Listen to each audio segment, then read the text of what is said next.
I yield myself such time as I may consume. The gentlewoman is recognized.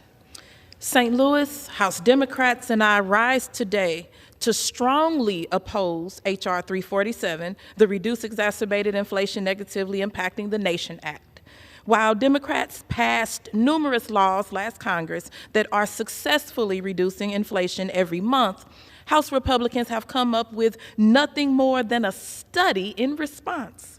This is unbelievable. The substance and process of this bill amount to nothing more than political theater to distract from and undermine the immense successes of congressional Democrats and the Biden administration. If Republicans were serious about fighting inflation and cutting costs for regular, everyday people, they would have joined with Democrats to pass critical legislation like the Inflation Reduction Act to rebuild American manufacturing and lower the cost of prescription drugs, health care, energy, and other goods and services for the people of our country, rather than pushing an extreme MAGA messaging bill that accomplishes nothing. Nothing, not a thing. The global spike in inflation has been caused by food and fuel disruptions resulting from the illegal and unprovoked Russian invasion of Ukraine, as well as auto part supply shortages connected to the COVID-19 pandemic. There is no evidence that government spending or executive orders by President Biden have increased inflation. The president and congressional Democrats have taken steps to enact policies, not studies, not reports, but actual tangible policies and dollars delivered to our communities to lower costs for regular everyday people. Yet, we understand still much more work remains. For over 20 years, while I was a single mother of two, I experienced countless times what it was like to see costs rise faster than my wages. I know what it's like to have to choose between paying the electric bill or paying rent.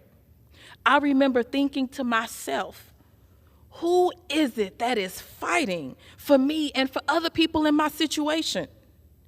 Lawmakers in Congress can help alleviate that pain. Lawmakers in Congress can prioritize enacting policies to raise wages and lower costs. And that is what congressional Democrats have done. For so many people in my community of St. Louis and around the country, skyrocketing rents and high utility costs are consistent barriers to keeping families safe and fed. And that is a moral and policy failure.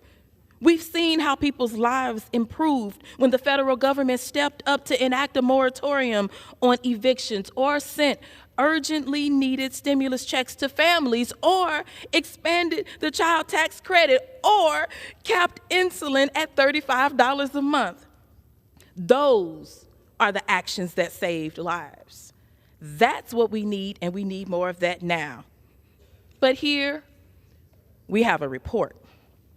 However, what my House Republican colleagues have demonstrated this Congress and what they are demonstrating here today with this bill is that they are not serious about governing.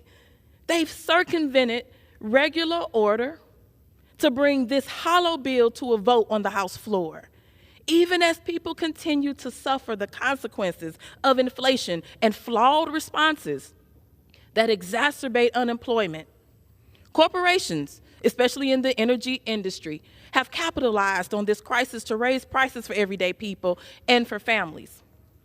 Last year, Exxon made $56 billion in profits, using inflation as a cover to fleece regular everyday people just trying to get to medical appointments or to school.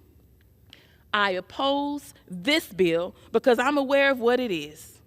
It's a distraction from our work for our constituents. It's a waste of government resources, and it's a squandering of time that we should be using to rein in corporate greed and support those of our neighbors who need our help the most. I oppose this bill because it isn't a meaningful way to legislate. It is a political stunt. Thank you, and I reserve the balance of my time. The